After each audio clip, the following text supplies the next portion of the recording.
गोदान बोसोर सौफैनायजों दाउ खौवौ गाबनाय देंखोजों सेंग्रा सिख्ला बोराइ बेन्थ गथ' गथाय गासैबो रंजाखांनो हमबाय। थारैनो बेबायदिनो चिरां जिल्लानि बिजनी मंगलियाननि सिङाव थानाय खान्थालगुरि गामियाबो मेहेरगोनाङै गाजा गोमजायै बैसागु बोथोरखौ बरायदों। नंगौ, खान्थालगुरि गामिनि बे रंजाथाइ फोरबोखौ 2019 मायथाइनिफ्रायनो फालिबोबाय थाबोदों आरो बे बैसागु बरायनाय हाबाफारिनि गेजेरजों माखासे खेला गेलेनाय, सावगारि आखिनाय बायदि बादायलायनायफोरखौबो होनाय जादों। बेफोरबायदि बादायलायनायखौनो खान्थालगुरि गामिनि थागिबि आरो बिजनी हिनजावसा गोजौ फरायसालिनि लोगो फोरोंगिरि मानिक बसुमतारी बिथाङा उन्दैफोरनो गाव गावनि रोंगौथिखौ दिन्थिनो खाबु होनाय जादों होनना फोरमायथिदों। साबायखर बावग्रोयो। बे बैसागोखौ खान्थालगुरि गामियाव खुंनायनि जोंहा गोबां जाहोन दं आरो थांखि दङ। गुबैयै खान्थालगुरि गामिया गोदो गोदायनिफ्रायनो बुंनो थाङोब्ला आबादारि। जों आबादारि हिसाबै जोंहा बैसागु बोथोरखौ जोंहा बरायनांगौ बे दङ। मानो होननानै बुङोब्ला बे बोसोर गोदाननिफ्राय बोथोर सोलायनाय लोगो लोगो बोथोरखौ जोङो नेनांगौ जायो। नेनानैसो जोङो आबाद मावनो हायो जोङो। दा गुबैयै जों बोसोर गोदानखौ जोङो बरायनाय जोङो फैगौ बोसोरा जाहाथे जोंनि आबादारिनि थाखाय बोथोरा जाहाथे जोंनि गाहाम जायो बेखौ लानानै जोङो रंजायो आरो फैगौ सानफोरा जाहाथे जोंनि मोजां फैयो बे मोनसे। आरो लोगोसे जोंहा गोबां थांखि दङ।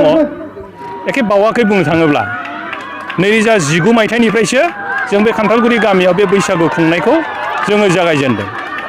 जे जोंनि गथ'फ्राबो जाहाथे गामियावनो माखासे सोलोंथाइखौ जाहाथे लानो हायो। जेरै खेला दुलाजों लोगोसेयै फरायनाय, जेरै खन्थाइ आवरायनाय दङ जोंहा, सावगारि बोनाय दङ, मोसानाय, बेफोरखौ जोङो दिन्थिनायखौ गथ'फोरनो जोङो एसे खाबुखौ होनो।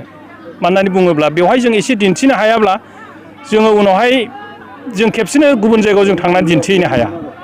जोङो सोलोंनायनि खाबुखौ जोङो बेवहाय होग्रोनो जोङो सेस्था खालामदों जोंनि गामिनि रायजोआ। दा बेखायनो जोङो गुबैयै गथ'फोरनो एखेबारे सिगां गथ'फोरनो सोलोंथाइ खाबुखौ गुदि सोलोंथाइ, खेला गेलेनाय बादायलायनाय, मेथाइ खननाय, खन्थाइ आवरायनाय, थुनलाइयारि बादायनाय, सावगारि बोनाय, बेफोर फारसेथिङै जाहाथे एसे आवगायनो हायो बे जोंहा मोनसे थांखि दङ।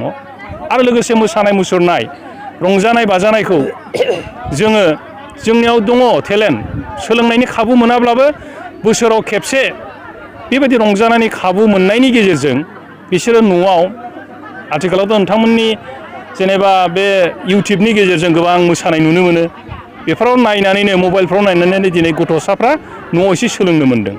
दा बे न'आव सोलोंनायखौ न'आवल' लाखियाल'हायनो जोङो गामिनि बयनिबो गेजेराव जोङो सोर माबायदि रोंदों बेखौ दिन्थिनो खाबुखौ जों होदों आरो बे मोनसे। आरो जोंनि गेजेराव बे ओनसोलाव थानाय दिनै खान्थालगुरिल' नङा, खान्थालगुरिनि खाथियावनो थानाय जेरै सयनासिगुरि आरो खाथि जोंनि बे नवापारानिफ्राय फैनाय माजराबारि, सिसुबारि, ओमफ्राय जोङो खाथियाव थाबाय नावदुबा, राभापारा, खुज्राबगुरि, बिथांमोननि मानसिफ्राबो ज' जालायनायनि खाबुखौ मोनदों। जोंनि थांखिया जोंनि गेजेराव खौसेथि लाखिनाय, रंजानाय, बेनो आरोखि। बुंनो थाङोब्लाथ' जोङो बे खुंनायखौ जोंनि गेजेरावनो, जों रायजो राजानि गेजेरावनो जाय जेरै हागौ थाइसे थाइनै जोङो दान होलायनायनि गेजेरजों सोरबाबा रांखावरि मदद होदों, सोरबाबा माइ माइरं होदों, सोरबा मैगं थाइगं होदों बे हाबाफारिखौ खुंनायाव आरो। दा जोङो गुबुननिफ्राय, जों सरकारनिफ्राय जों दाबो बिदि खाबुखौ जोङो मोननायनि खाबुखौ जों मोनाखै दाबो जों बे सरकारनिफ्राय। आरो बिनायनि खाबुखौबो जोङो बेसेबांसिम लेभेलसिम जों सहैनो हायाखै। इयुनाव जोङो हाबाफारिफोरखौ जोङो एसे साबसिनै आरो गिदिरसिन लानो हायोब्ला जोङो सरकारनि फारसे जों बिगोन। जिहेथु सरकारनि जेबो मदद मोनाब्ला हाबाफारिखौ जों गिदिर लानो हाया। दिनै मालाय गुबुनफोरनिया गिदिर आर्टिस्टफोर लाबोदों, गायकफोर लाबोदों, सोरबा एक्टर एक्ट्रिसफोर लाबोदों, खिन्थु जोंहा थाखा फैसा गैयिनि थाखाय जों बेखौ लाबोनो हायाखै आरो। जोङो जि एसे रोंनाय दं, टेलेन्ट दं, बेखौ दिन्थिलायनोसै। क'क्राझार सहरनि साखाथि थिथागुरियाव थानाय मानास पाब्लिक स्कुला 2023-24 सोलोंथाइ बोसोरनि गोदान मुं थिसननाया सोलिगासिनो। तितागुरियाव थानाय इंराजि बिजोंनि मानास पाब्लिक स्कुलाव दासान्दि नार्सारिनिफ्राय 7 थाखोसिम गोदानै मुं थिसननाया सोलिगासिनो। बे फरायसालियाव गुन गोनां सोलोंथाइ होनायजों लोगोसे फरायसाफोरनि थाखाय दं मोजां खाबुफोर। थाखो फोरोंथायनि अनगायैबो yoga classes, basic computer education, English speaking skills, maths and science प्रजेक्टिं, हाइलि एक्सपिरियेन्स फेकाल्टी आरो स्मार्ट क्लासेसनि खाबुफोर दं। बेजों लोगोसेनो बे फरायसालियाव हौवासा आरो हिन्जावसानि थाखाय आलादा हस्टेलबो दं।